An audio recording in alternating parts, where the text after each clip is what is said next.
Unajua kuna hoteli na nyumba ya kulala wageni. Unanielewa vizuri? Mheshimiwa Mkuu wa Mkoa, mahoteli mengi ambayo yanajengwa kwa mfano mkoa wa Iringa, kwa mimi research yangu ndogo ambayo nimeiona na wageni wangu wengi kutoka CRB ambao huwa na waraza, mengi yanakosa standard. Na hii inakuwa ni kwa sababu watu wengi hawako expose na quality ya zile hoteli zinataka kitu gani.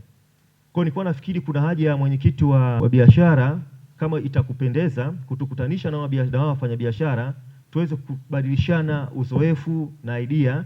Hizo hoteli wanajenga za aina gani? Huwezi kujenga hoteli ambayo inakuwa ina parking. Hata ikiwa na parking, kupaki tu ile gari ili uipaki unachukua nusu saa nzima. What if moto ukiwaka, utatoa ile gari? Kwa hiyo kuna vitu kama hivyo na security, vitu kama hivyo. These are the issues to discuss. Sawa jamani? Tumeongezea makofi mengi sana meneja wetu pale. Nataka niwaambieni jamani, sio lazima ujenge wewe. Wewe unaweza ukajiestablish kuhakikisha una plots katika maeneo strategic ya kujenga hoteli. Ukapambana ukapata maeneo yote ambayo unajua haya ni maeneo strategic ya kuweka nini? Hoteli. Yamiliki yale. Mnaelewa vizuri?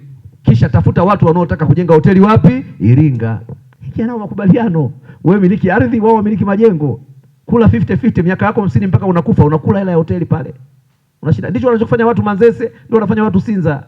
Eneo linabaki kuwa lake, uwekezaji wa mtu mwingine. Kwa sababu baadaye hata hiyo ardhi utaipata, watakuja watu wataishambulia ile ardhi, wataichukua, wataimaliza. Amezungumzia habari ya standard pale, nzuri. Unajua kuna hoteli na nyumba ya kulala wageni. Unanielewa vizuri? Kuna hoteli na nyumba ya kulala wageni. Mtu akija hotelini aone kweli niko hotelini.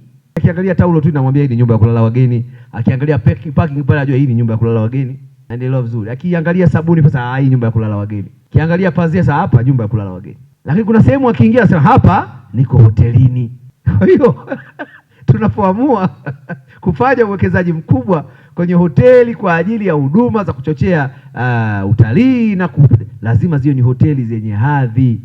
Na ndicho amekizungumza mchangiaji kwamba si vibaya tukapata exposure kwa wanaofanya vizuri, wakati orient wanafanyaje, kwa standard zipi, ili tunapoamua kufanya tufanye kwa viwango. Na inawezekana. Kama pesa tunazo, tunachokihitaji ni kupata standards tu. Tumeelewana vizuri ndugu zangu?